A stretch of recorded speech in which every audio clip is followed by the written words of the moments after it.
The Metamorphosis. Chapter 1.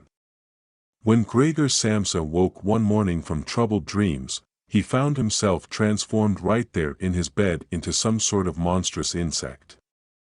He was lying on his back, which was hard, like a carapace, and when he raised his head a little he saw his curved brown belly segmented by rigid arches atop which the blanket, already slipping, was just barely managing to cling. His many legs, pitifully thin compared to the rest of him, waved helplessly before his eyes. What in the world has happened to me, he thought. It was no dream. His room, a proper human room, if admittedly rather too small, lay peacefully between the four familiar walls. Above the table, where an unpacked collection of cloth samples was arranged, Samsa was a traveling salesman, hung the picture he had recently clipped from a glossy magazine and placed in an attractive gilt frame.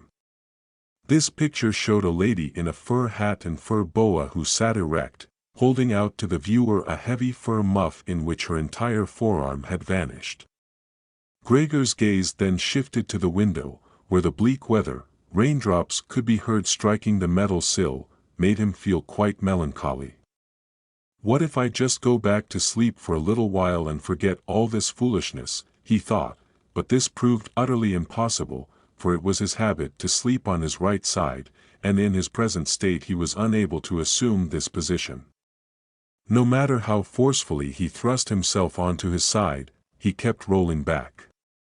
Perhaps 100 times he attempted it, closing his eyes so as not to have to see those struggling legs, and relented only when he began to feel a faint dull ache in his side, unlike anything he'd ever felt before. Good Lord, he thought, what an exhausting profession I've chosen. Day in and day out on the road. Work like this is far more unsettling than business conducted at home, and then I have the agony of traveling itself to contend with, worrying about train connections, the irregular, unpalatable meals, and human intercourse that is constantly changing, never developing the least constancy or warmth. Devil take it all. He felt a faint itch high up on his belly. Still on his back, he laboriously edged himself over to the bedpost so he could raise his head more easily, identified the site of the itch, a cluster of tiny white dots he was unable to judge, and wanted to probe the spot with a leg, but drew it back again at once, for the touch sent cold shivers rippling through him. He slid back into his earlier position. All this early rising, he thought, it's enough to make one soft in the head. Human beings need their sleep. Other traveling salesmen live like harem girls. When I go back to the boarding house, for example, to copy out the morning's commissions, why, these gentlemen may still be sitting at breakfast. I'd like to see my boss's face if I tried that sometime. He'd can me on the spot. Although who knows, maybe that would be the best thing for me. If I didn't have to hold back for my parents' sake, I'd have given notice long ago. I'd have marched right up to him and given him a piece of my mind. He'd have fallen right off his desk. And what an odd custom that is, perching high up atop one's elevated desk and from this considerable height addressing one's employee down below, especially as the latter is obliged to stand quite close because his boss is hard of hearing. Well, all hope is not yet lost. As soon as I've saved up enough money to pay back what my parents owe him, another 5 or 6 years ought to be enough. I'll most definitely do just that. This will be the great parting of ways. For the time being, though, I've got to get up, my train leaves at 5. And he glanced over at the alarm clock ticking away atop the wardrobe. Heavenly Father, he thought. It was 6:30, and the clock's hands kept shifting calmly forward. In fact, the half-hour had already passed. It was getting on towards 6:45. Could the alarm have failed to ring? Even from the bed one could see it was properly set for 4 o'clock. It must have rung. Yes, but was it possible to sleep tranquilly through this furniture-shaking racket? Well, his sleep hadn't been exactly tranquil, but no doubt that's why it had been so sound. But what should he do now?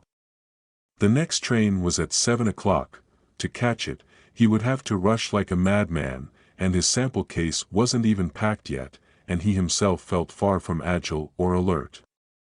And even if he managed to catch this train, his boss was certain to unleash a thunderstorm of invective upon his head, for the clerk who met the 5 o'clock train had no doubt long since reported Gregor's absence. This clerk was the boss's underling, a creature devoid of backbone and wit. What if he called in sick? But that would be mortifying and also suspicious, since Gregor had never once been ill in all his 5 years of service. No doubt his boss would come calling with the company doctor, would reproach Gregor's parents for their son's laziness, silencing all objections by referring them to this doctor, in whose opinion there existed only healthy individuals unwilling to work. And would the doctor be so terribly wrong in this instance? Aside from a mild drowsiness that was certainly superfluous after so many hours of sleep, Gregor felt perfectly fine. In fact, he was ravenous. While he was considering these matters with the greatest possible speed, yet still without managing to make up his mind to leave the bed, the clock was just striking 7:15. A timid knock came at the door at the head of his bed. "Gregor," the voice called. It was his mother. "It's 7:15. Didn't you want to catch your train?" That gentle voice. Gregor flinched when he heard his own in response.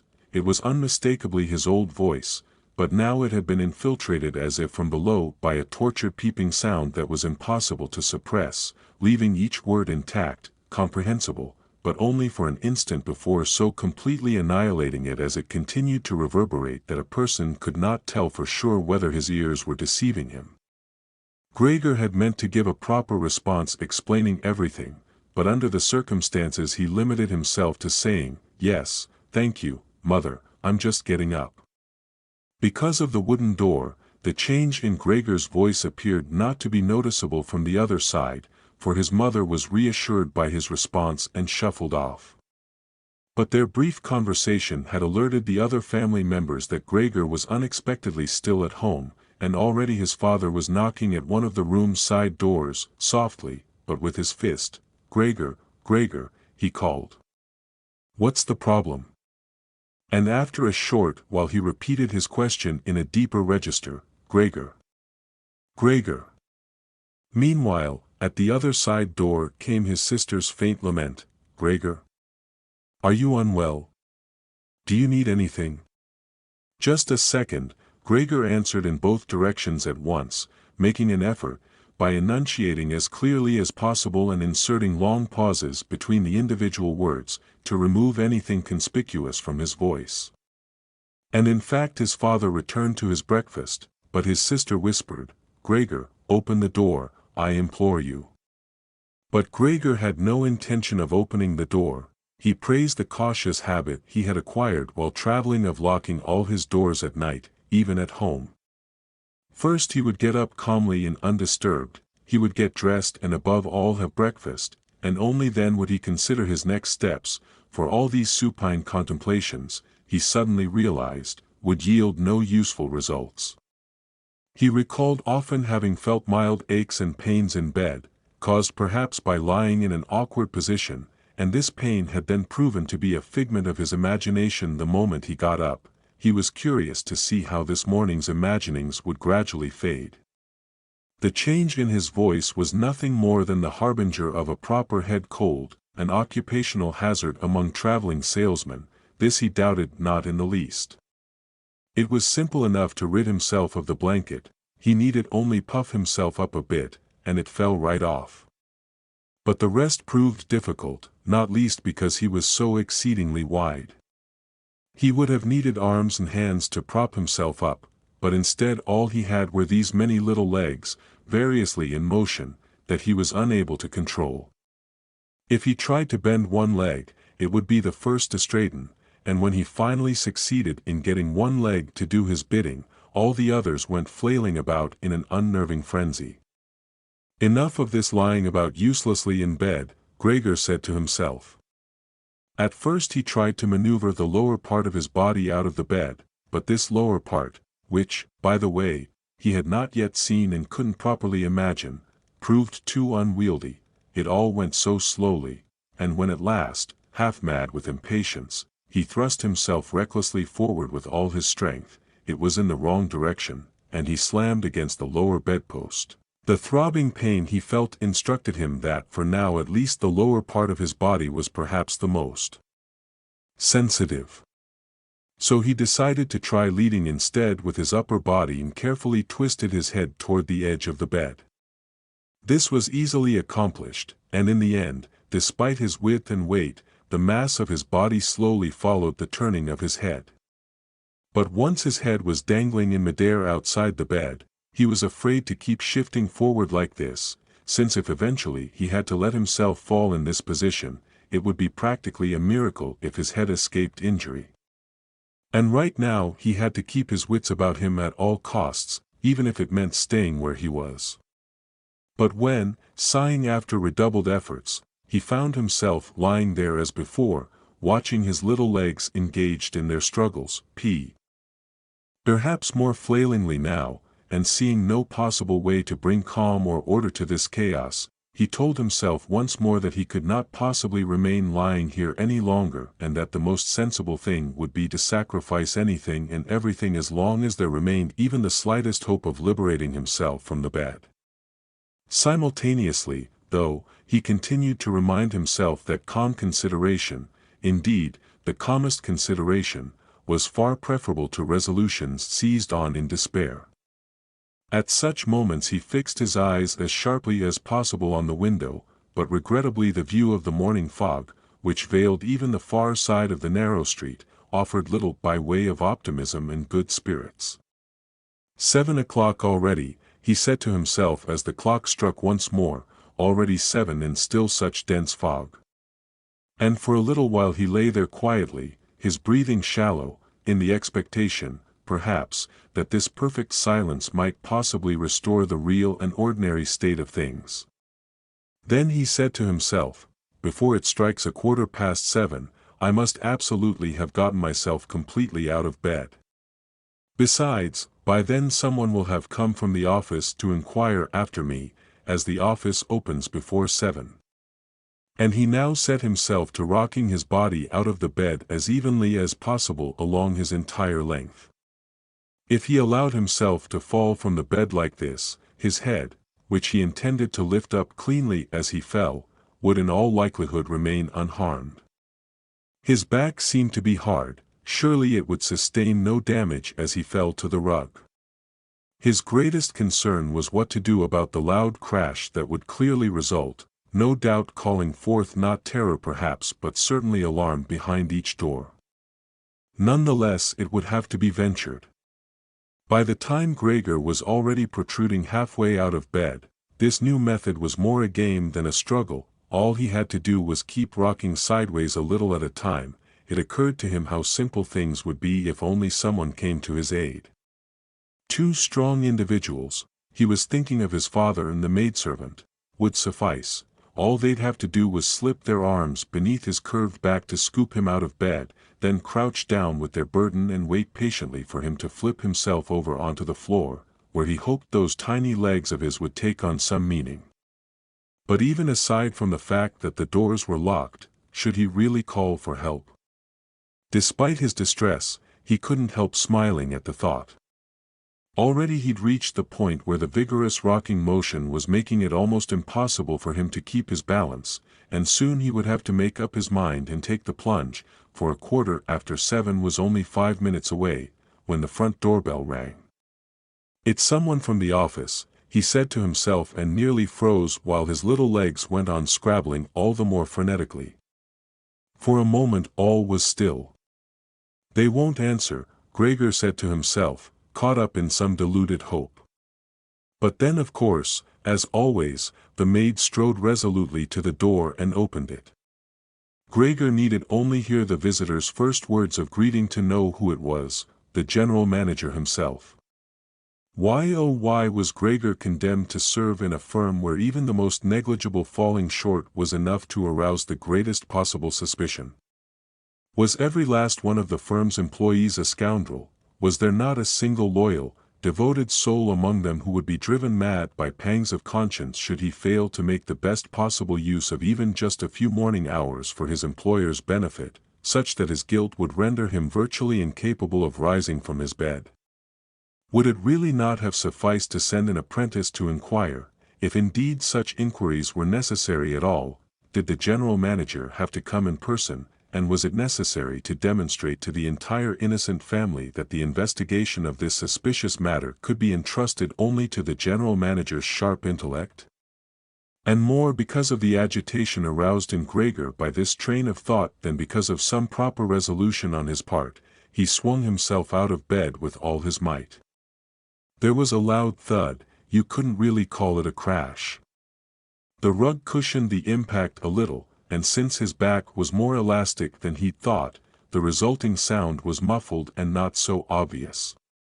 But he hadn't managed to hold his head up carefully enough and had bumped it. He turned it this way and that, pressing it against the rug in his vexation and pain. Something just fell in there, the general manager now said in the room on the left. Gregor tried to imagine whether anything like what he was now experiencing could ever befall the general manager. The possibility must certainly be admitted. But as if brusquely dismissing the question, the manager now took a few purposeful steps in the next room, making his patent leather boots creak. From the room on the right came the whisper of Gregor's sister informing him, "Gregor, the general manager is here." "I know," Gregor murmured, but he didn't dare raise his voice high enough for his sister to hear. "Gregor," his father now said from the room on the left, "the general manager has come to inquire why you failed to depart by the early train. We don't know what to tell him. Besides, he'd like to have a word with you in person. So please open the door. I'm sure he'll be kind enough not to take offense at the untidiness of your room." "Good morning, Herr Samsa," the general manager now cried out in a friendly tone. "He isn't well," Gregor's mother said to the general manager while his father was still having his say beside the door, "Not well at all, take my word for it, sir." Why else would Gregor miss his train? The office is the only thing that boy ever thinks of. It really bothers me that he never goes out in the evening. He's been back in the city an entire week now, but he spent every last evening at home. He just sits at the table with us, quietly reading the newspaper, or else studies the timetables. Even just doing woodworking projects seems to entertain him. He carved a little picture frame, for example, did it in 2 or 3 evenings with his fretsaw. You'll be amazed how pretty it is. It's hanging there in his room. You'll see it in a minute when Gregor opens the door. "Oh, and I'm so glad you paid us a visit, sir. On our own we'd never have managed to persuade Gregor to open up. He's so stubborn, and surely he isn't well, even though he denied it this morning." "Be right there," Gregor said, not moving, so as not to miss a single word of their conversation. "No other explanation, madam, is conceivable to me," the general manager said. "Let us hope it is nothing grave. Though on the other hand I would note that, as businessmen, fortunately or unfortunately, as one will, we are very often obliged to suppress indispositions out of consideration for the firm. So are you ready to let the general manager in?" Gregor's impatient father asked, knocking again at the door. "No," Gregor responded.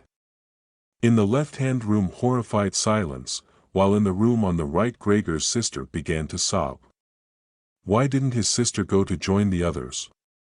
She must have just gotten out of bed and not yet begun to dress. And why was she crying? Because he wasn't getting up and opening his door to the general manager, because he was in danger of losing his position, and because his boss would then start hounding his parents once more over their ancient debt? For the time being, all such worries were assuredly unnecessary. Gregor was still here, and abandoning his family was the farthest thing from his thoughts. At the moment, to be sure, he was lying on the rug, and no one familiar with his current state would seriously expect him to let the general manager in. But surely he wouldn't be sent packing just like that because of so trivial an act of discourtesy, for which it would be simple enough to find an appropriate excuse later on. And it seemed to Gregor it would be far more sensible to just leave him in peace rather than disturbing him with all this weeping and cajoling. But the others were distressed by the uncertainty of it all. Their behavior was understandable. Herr Samsa, the general manager, now called out, raising his voice. "What has come over you?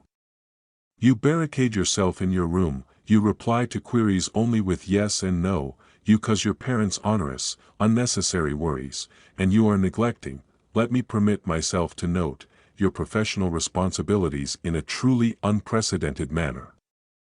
I speak here in the name of your parents as well as your employer, and in all seriousness must ask you for a clear and immediate explanation. I am astonished, utterly astonished. I have always known you as a calm, sensible person, and now it seems you've begun to permit yourself the most whimsical extravagances. To be sure, the boss did suggest one possible explanation for your absence this morning. It concerns the cash payments recently entrusted to your care, and truthfully, I all but gave him my word of honor that this explanation could not be correct. But confronted here with your incomprehensible obstinacy, I find myself losing any desire I might have had to come to your defense. And your position is anything but secure.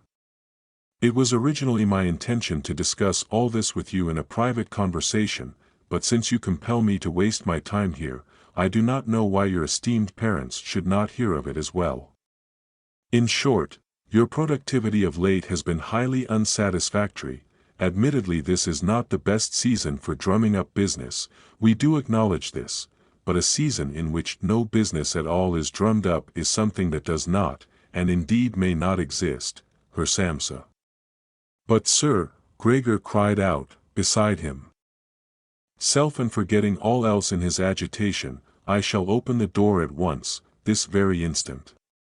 A slight indisposition, a fit of dizziness kept me from getting up. Even now I'm still in bed. But already I am feeling very much refreshed. Here, I'm getting up. Just a moment's patience. It's a bit more difficult than I thought. But already I'm feeling quite fine. How odd, the way such a thing can suddenly come over one. Yesterday evening I felt perfectly all right, my parents can attest to this, or rather, I did in fact feel a mild foreboding yesterday evening already. Surely it was noticeable to anyone looking at me. Why didn't I send word to the office? But we always just assume we'll be able to overcome these illnesses without staying home. Sir, do be gentle with my parents. The allegations you make are unfounded, and no one has ever mentioned anything of the sort to me. Perhaps you haven't yet looked over the most recent commissions I sent in. In any case, I'll be back on the road in time for the 8 o'clock train. These additional hours of rest have fortified me. Please do not allow me to detain you any longer, sir. I shall be at the office myself in no time. Do be so good as to say I'm on my way and give my regards to the boss. And while Gregor was hastily blurting out all of this, scarcely knowing what he said, he edged closer to the wardrobe with minimal effort, no doubt thanks to the practice he had already acquired while still in bed, and now he did his best to haul himself upright. Indeed, he really did want to open the door, to show himself and speak with the general manager. He was eager to learn what the others, who were so anxious to see him, would say when they finally laid eyes on him. If they recoiled in horror, Gregor could surrender all responsibility and rest easy. But if they accepted it all calmly, that meant he too had no reason to get himself worked up, and if he hurried, he could still make it to the station by 8.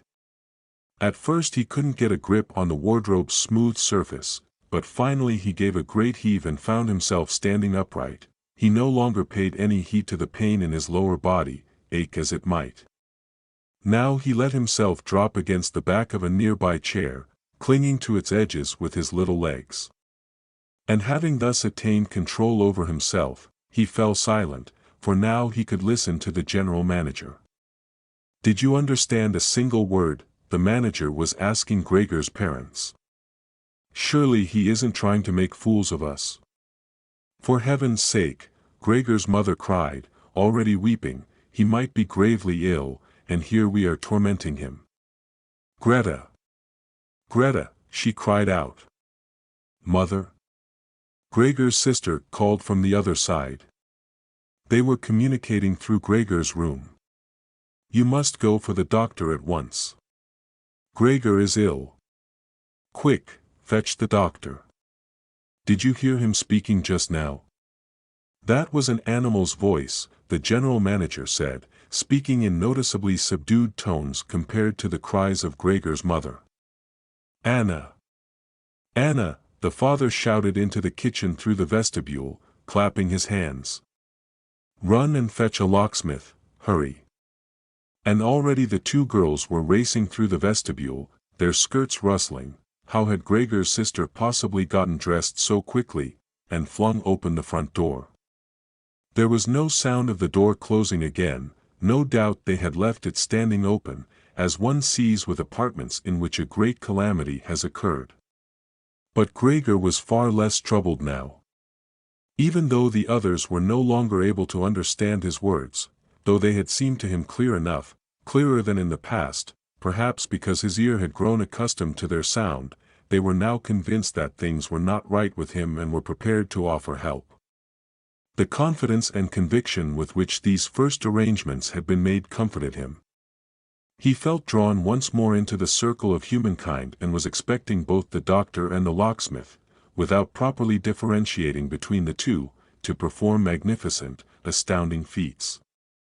So as to have as intelligible a voice as possible for the crucial discussions that lay ahead, he cleared his throat a little, making an effort to do this as discreetly as possible, since even this sound might differ from human throat clearing, which he no longer trusted himself to judge.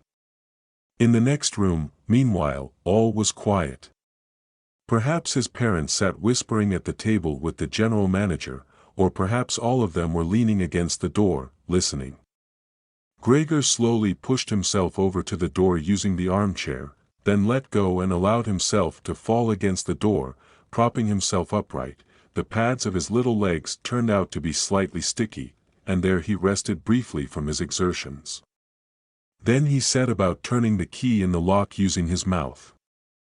Unfortunately, it seemed he had no real teeth, so how was he supposed to grasp the key? But his jaws turned out to be surprisingly strong, and with their help he actually succeeded in causing the key to move, paying no heed to the fact that he was no doubt injuring himself in the process, for a brown fluid ran out of his mouth and down the key, dripping onto the floor. Listen to that, the general manager said in the next room, he's turning the key in the lock. Gregor found these words most encouraging, but all of them should have been cheering him on, including his father and mother. Come on, Gregor, they should have shouted, just keep at it, keep working on that lock. And now, imagining all of them following his efforts with great suspense, he bit down on the key uncomprehendingly, with all the force he could muster. With each revolution of the key, he danced about the lock, holding himself upright using only his mouth and, as needed, either clinging to the key or using the entire weight of his body to press it down. The brighter sound of the lock finally springing open positively revived him. Sighing in relief, he said to himself, I guess I didn't need the locksmith after all, and he laid his head upon the handle of the door to press it open. But he remained hidden from view as the door swung toward him, even after it was wide open. To be seen, he had to work his way slowly around one of the wings of the double door, a delicate operation if he wanted to avoid plopping down awkwardly on his back before he'd even entered the room. He was still occupied with this difficult maneuver and had no leisure to attend to anything else when he heard the general manager utter a loud "oh." It sounded like wind howling, and now he saw him too, saw how the general manager, who was standing closest to the door, pressed his hand to his open mouth, slowly retreating, as though being driven back by an invisible, steady force.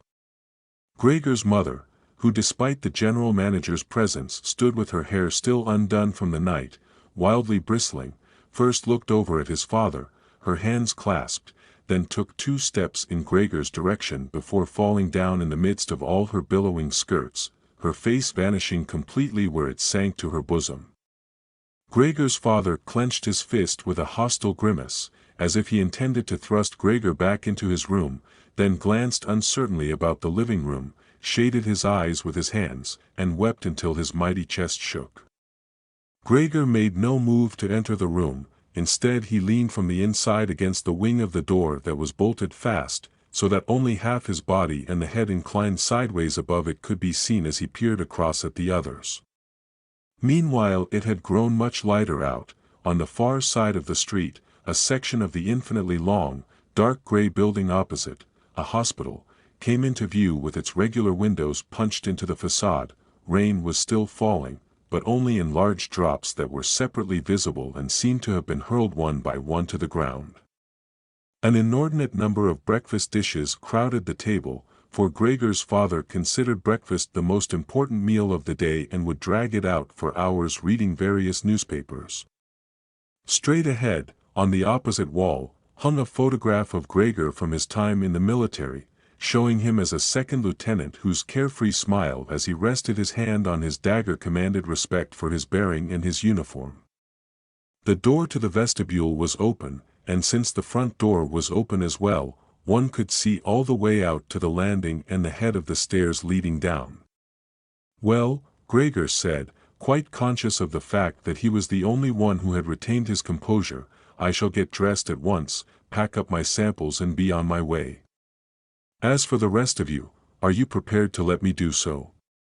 "You can see, sir," he said, addressing the general manager, "I am not obstinate, nor a shirker. Traveling is burdensome, but without it I could not live." "Where are you going now, sir?" "To the office." "Yes."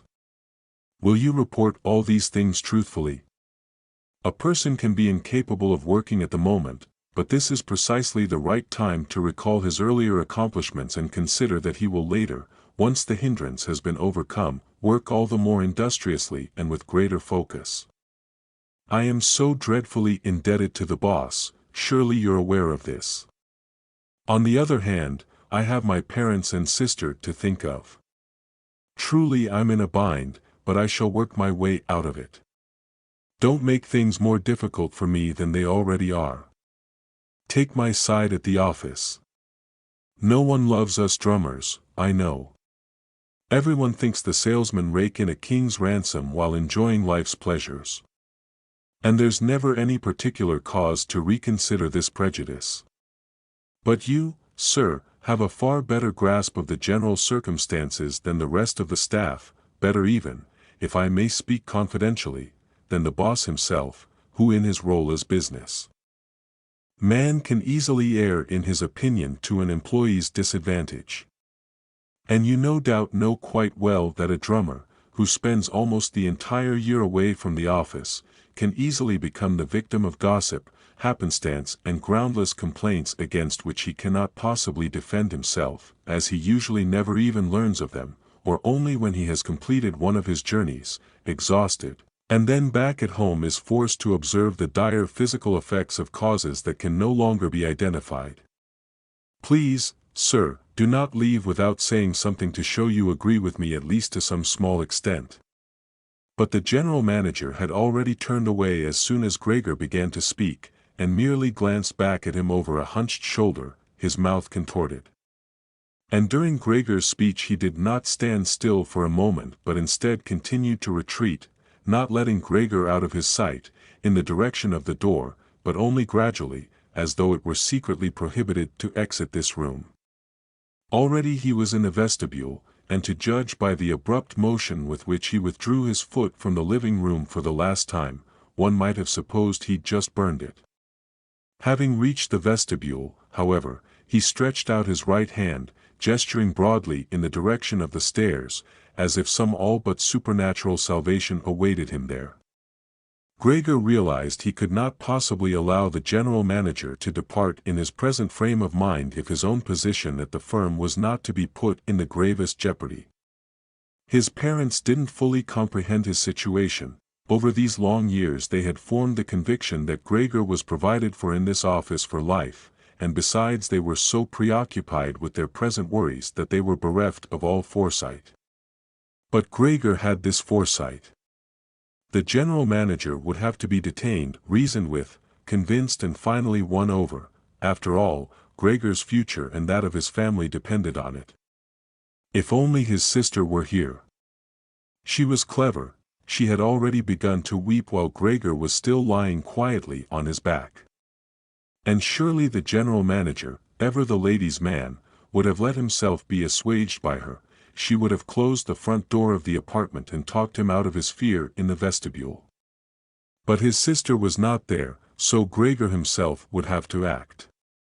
And without stopping to consider that he was not yet familiar with his current abilities with respect to locomotion, nor even taking into account the fact that this last speech of his had quite possibly, indeed probably, eluded comprehension, he let go of the door, forced his way through the opening, meant to walk over to where the general manager, already out on the landing, was foolishly clutching at the banister with both hands, but right away, groping in vain for something to catch hold of. He fell with a faint shriek upon his many little legs. No sooner had this occurred than he felt, for the first time all morning, a sense of physical well-being. His legs had solid ground beneath them, they obeyed his will perfectly, as he noted to his delight, they even strove to bear him wherever he wished, and already it seemed to him he would soon be delivered from all his sufferings. But as he lay there on the floor directly in front of his mother and not far from her, swaying with mobility held in check, she suddenly leapt up, rapt as she had appeared within her own contemplations, leapt high up into the air, her arms thrust wide, fingers spread, crying out, "Help me, for God's sake, help," her head cocked at an angle, as if to see Gregor better, but then, contradicting this, she senselessly retreated. But she had forgotten the table set for breakfast just behind her, sat down hurriedly upon it as soon as she reached it, as if absent-mindedly, and didn't seem to notice that the big overturned coffee pot beside her was pouring a thick stream of coffee on the rug. "Mother, mother," Gregor said softly, gazing up at her. For a moment he had forgotten all about the general manager. On the other hand, he could not restrain himself, when he beheld this flowing coffee, from snapping his jaws several times. At this, the mother gave another shriek and fled from the table into the arms of Gregor's father as he rushed to her aid. But Gregor had no time for his parents now. The general manager was already on the stairs, his chin propped on the banister. He looked back on the scene one last time.